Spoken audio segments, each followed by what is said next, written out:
1 jam 200.000. Suara rakyat 5 tahun dibeli hanya 20.000. Berarti lebih mahal suara rakyat apa lonte?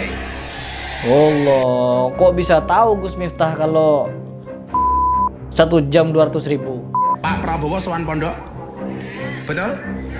Gus, besok kalau Allah takdirkan saya bisa menjadi presiden, mau nggak Gus Miftah bantu saya jadi menteri agama? Saya jawab, what?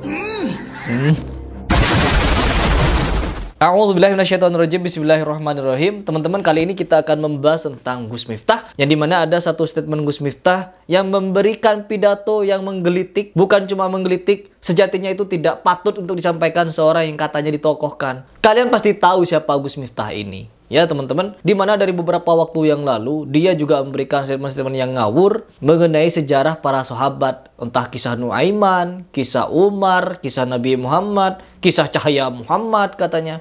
Katanya Nabi Muhammad cahayanya setara Allah, bahkan terbuat dari cahaya Allah. Apa-apaan itu? Kedunguan yang nyata itu kalau dipercaya sama umat-umat awam ini. Kedunguan pokoknya. Dan di sini katanya kalau Prabowo menang, Pak Miftah ini akan diangkat menjadi Menteri Agama. Allah. Mau diangkat jadi Menteri Agama. Kita simak saja langsung seperti apa videonya. Ini menurut saya dagelan. Lonte paling murah 1 jam 200.000. Suara rakyat 5 tahun dibeli hanya 20.000. Berarti lebih mahal suara rakyat apa lonte?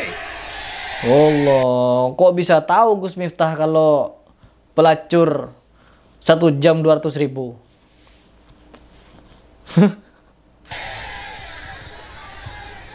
Hidup lonte. Ayo. Allah. Sengit aku. Sengit aku katanya. Orang seperti ini mau diangkat menjadi Menteri Agama, ya? Yang ada nanti pelacuran-pelacuran itu bukan ditutup, malah dibudidayakan nanti. Dibudidayakan apa? Didatangi untuk berdakwah.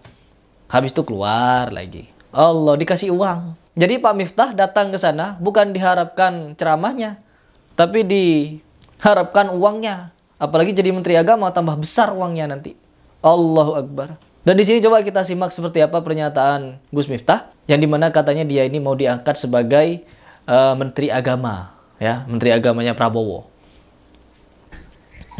Pas Sawal wingi kelingan mboten Pak Prabowo sowan pondok, betul?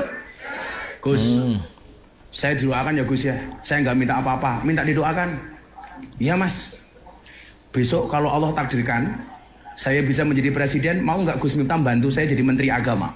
Saya jawab, what?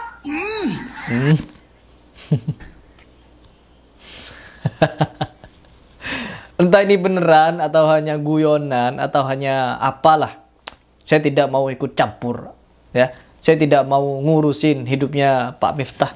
Tetapi kalau dia menjadi Menteri Agama, aduh, Gus Yakut juga demikian. Dimana ketika saya melihat sepak terjang Gus Yakut ini, aduh, gak jauh berbeda dengan Gus Miftah.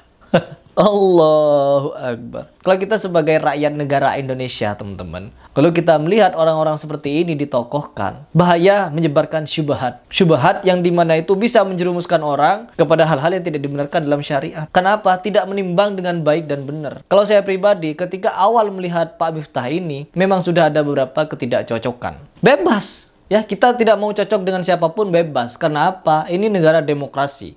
Kita boleh berbeda pendapat. Tetapi segala perbedaan pendapat wajib dilandaskan dengan kebenaran. Kebenaran apa? Quran dan hadis. Kalau seperti ini, lonte katanya dalam 1 jam 200.000. Dapat info dari mana? Apa nanya-nanya ke lontenya? Atau bagaimana Pak Miftah? Kalau kita sebagai orang awam mendengar cerita dari Gus Miftah ini, pasti kita akan terjerumus pada syubhat. Yang dimana banyak sekali kontroversi yang sudah Pak Miftah ini lakukan. Merokok membunuhmu, bukan membunuhmu. Itu apa lagi? Ketika ditegur banyak kecaman, merasa dirinya benar dengan menyatakan itu hanya guyonan. Lalu bercerita tentang cahaya Muhammad, yang dimana cahaya Muhammad itu dari cahaya Allah. Apakah tidak tahu kalau Allah itu laisa kamitslihi syai'un? Tidak ada sesuatu yang setara dengan Allah. Tetapi kenapa seolah-olah ada manusia ciptaan Allah yang setara dengan Allah, bahkan tercipta dari zat Allah? Syubhat yang sangat-sangat mengerikan ini teman-teman. Bercerita tentang Nuaiman, yang dimana Nuaiman itu katanya meninggal duluan sebelum Nabi Muhammad. Sedangkan Nuaiman sendiri hidup pada zaman kekhalifahan Utsman bin Affan. Banyak cerita-cerita yang sejatinya dia ini bobrok dalam menjelaskannya. Masa seorang tokoh agama menjelaskan perihal lonte? Seorang rakyat dibeli hanya sebatas 20.000. Hidup lonte katanya. Allah. Orang seperti ini mau diangkat jadi menteri agama. Kalau saya tidak sepakat, ya itu hak saya. Karena apa? Urusan agama harusnya diurus bagi orang-orang yang benar-benar lurus arah pemikirannya, benar-benar hak di dalam menegakkan hukum Allah, menyampaikan agama Allah dengan hak. Nabi Muhammad SAW bahkan sampai ke 4 imam mazhab tidak ada satupun masuk ke tempat pelacuran dan lain sebagainya untuk membaur ke sana, ngajak sholawatan, enggak. Rasulullah SAW ketika menyampaikan kebenaran langsung menyampaikan yang hak-hak, yang batil-batil, tidak dicampur adukan, tidak disamar-samarkan, mendakwah secara halus begini begitu. No, yang hak harus dikatakan hak, yang batil katakan batil. Syubhat yang sangat fatal ketika ada orang yang menyampaikan sesuatu yang samar-samar, maka orang tersebut bisa merasa benar di posisi jalan yang salah. Itu bahayanya syubhat. Tanggung jawabnya besar ya Pak Miftah ya. Dan saya tidak mensupport Anda, dan saya tidak setuju apabila orang ini jadi menteri agama. Nauzubillah min dzalik. Bagaimana kalau menurut kalian? Komentar saja di bawah.